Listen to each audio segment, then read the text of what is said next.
تاریخ کربلا قسط 4۔ جب تمام کوفے والے نماز کے بعد بھاگ جاتے ہیں، صرف ایک بزرگ شخص وہاں پر موجود ہوتا ہے۔ حضرت مسلم بن عقیل بابا جی سے پوچھتے ہیں کہ کیا ہوا، سب کہاں گئے؟ بابا آتا ہے اور آپ علیہ السلام کے ہاتھ پہ بوسہ دے کر عرض کرتا ہے کہ حضرت، یہاں حالات بہت خراب ہو چکے ہیں۔ نماز کے وقت مسجد کے باہر اعلان ہوا تھا کہ جو مسلم بن عقیل کا ساتھ دے گا یا اسے پاس رکھے گا تو اس کو قتل کر دیا جائے گا۔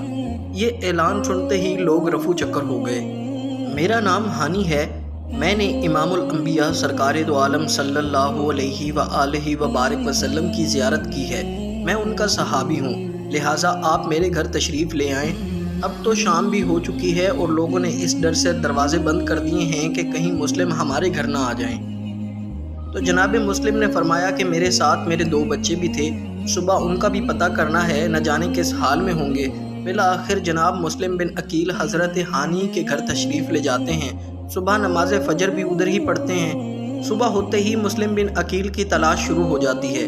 ڈھونڈتے ڈھونڈتے کسی جاسوس کے ذریعے پتہ چل جاتا ہے کہ حضرت مسلم بن عقیل جناب ہانی کے گھر ہیں۔ ابن زیاد کو جب یہ پتہ چلا تو اس نے اپنے سپاہیوں کو بھیجا اور حضرت ہانی کو دارالامارات میں بلوا لیا اور سوال کیا کہ کیا مسلم بن عقیل تمہارے گھر میں ہیں؟ حضرت ہانی نے جواب دیا کہ ہاں میرے ہاں ہیں، پر تم انہیں تلاش نہیں کر سکتے۔ ابن زیاد نے کہا بابا مجھے تیرے بڑھاپے پہ ترس آتا ہے، ورنہ میں تجھے قتل کر دیتا۔ حضرت ہانی نے جواب میں کہا کہ کیا رسول اللہ کی اہل بیت کو پناہ دینے والے کی سزا قتل ہے؟ ابن زیاد طیش میں آ گیا اور اس نے کہا کہ بوڑھے مسئلے مت کرو، میں نے تمہیں معاف کر دیا، اس لیے جاؤ اور مسلم کو ساتھ لے کر آؤ۔ حضرت ہانی نے جواب دیا کہ میں ایسا ہرگز نہیں کروں گا، میں نے ان کو پناہ دے رکھی ہے۔ ابن زیاد طیش میں آ کر حضرت ہانی پر تشدد کرنا شروع کر دیتا ہے، مگر حضرت ہانی بالکل بھی نہیں بتاتے۔ حضرت ہانی کو گرفتار کر لیا جاتا ہے اور ابن زیاد خود حضرت مسلم بن عقیل کی تلاش شروع کر دیتا ہے۔ ادھر شہر میں افواہ پھیل جاتی ہے کہ حضرت ہانی کو قتل کر دیا گیا۔ اس افواہ نے کوفیوں میں ایک عارضی جوش پیدا کر دیا۔ جناب مسلم بن عقیل کو جب یہ پتہ چلا تو آپ علیہ السلام باہر تشریف لے آئے اور فرمایا کہ ہم اپنے محسن کا بدلہ ضرور لیں گے، چاہے تم لوگ ہمارا ساتھ دو یا نہ دو۔ خدا جانے سب لوگ کیسے جلدی سے اکٹھے ہو جاتے ہیں اور دارالامارات کے باہر احتجاج اور نعرے بازی کرتے ہیں۔ ابن زیاد کہ تم نے رسول اللہ صلی اللہ علیہ وآلہ وبارک وسلم کے صحابی کو شہید کیا، ہم تمہارے گورنر ہاؤس کی اینٹ سے اینٹ بجا دیں گے۔ ابن زیاد نے صورتحال کو بھانپ لیا، اس نے چند افراد کو ان لوگوں کے پاس بھیجا، وہ کوفے کے چند سرداروں کو مل کر کہنے لگے کہ آپ عجیب لوگ ہیں، خواہ مخواہ ذرا سی بات پر اتنا تماشا بنا رہے ہیں۔ حضرت ہانی کو ہرگز قتل نہیں کیا گیا، وہ آرام سے اوپر بیٹھے ہیں، ہاں بس اتنی سی بات ہے کہ ابن زیاد نے غصے میں ان کو چھڑی ماری تھی، مگر ہم کو ابن زیاد کو اس کا بڑا دکھ ہے، لہٰذا ابن زیاد نے ان سے معافی مانگ لی ہے۔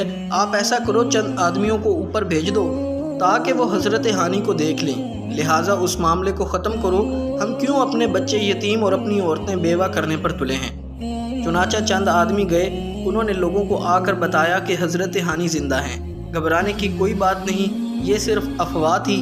چند ہی لمحوں میں لوگ منتشر ہو گئے اور حضرت مسلم بن عقیل پھر سے تنہا رہ گئے۔ جناب مسلم نے جب کوفیوں کی یہ حالت دیکھی تو نہایت مضطرب ہوئے، لہٰذا انہوں نے حضرت ہانی کا گھر چھوڑ دیا تاکہ وہ رہا ہو جائیں۔ جناب مسلم بچوں کے حوالے سے نہایت پریشان ہوتے ہیں، کیونکہ کوئی ایسا شخص نہیں مل رہا تھا جس سے بچوں کے متعلق پوچھا جائے۔ آخرکار فیصلہ کرتے ہیں کہ صبح ہر حال میں کوفہ چھوڑ دیا جائے گا۔ آپ جناب ہانی کے گھر سے نکل کر سپاہیوں کی نظروں سے بچتے بچاتے گلیوں کے موڑ کاٹ رہے ہوتے ہیں کہ ایک دروازہ کھلا ہوا نظر آتا ہے۔ آپ اس گھر میں داخل ہوتے ہیں تو چراغ کی مدھم لو میں ایک بڑھیا کا چہرہ نظر آتا ہے جو دروازے کی دہلیز کے ساتھ ایسے لگی بیٹھی تھی جیسے کسی کی منتظر ہو۔ آپ نے ضعیفہ کو سلام کیا، اس نے جواب دے کر پوچھا آپ کون؟ آپ علیہ السلام نے فرمایا کہ اماں میں مسافر ہوں، کبھی مدینہ منورہ میں رہا کرتا تھا۔ ضعیفہ اچانک خوشی سے پوچھتی ہے کہیں آپ مسلم بن عقیل تو نہیں؟ آپ نے جواب دیا ہاں اماں، میں وہی ہوں جس کا آپ نے نام لیا۔ ضعیفہ نہایت ادب سے کھانے کا پوچھتی ہے، آپ انکار کر دیتے ہیں اور فرماتے ہیں کہ میرا بس ایک کام کر دیں، پہلے یہ بتائیں کہ اس وقت آپ کا دروازہ کھلا کیوں ہے؟ ضعیفہ عرض کرتی ہے کہ میرا بیٹا جو سرکار کی نوکری کرتا ہے اسی کا انتظار کر رہی ہوں، بس آپ کام بتائیں، جتنا ہو سکے گا میں کوشش کروں گی۔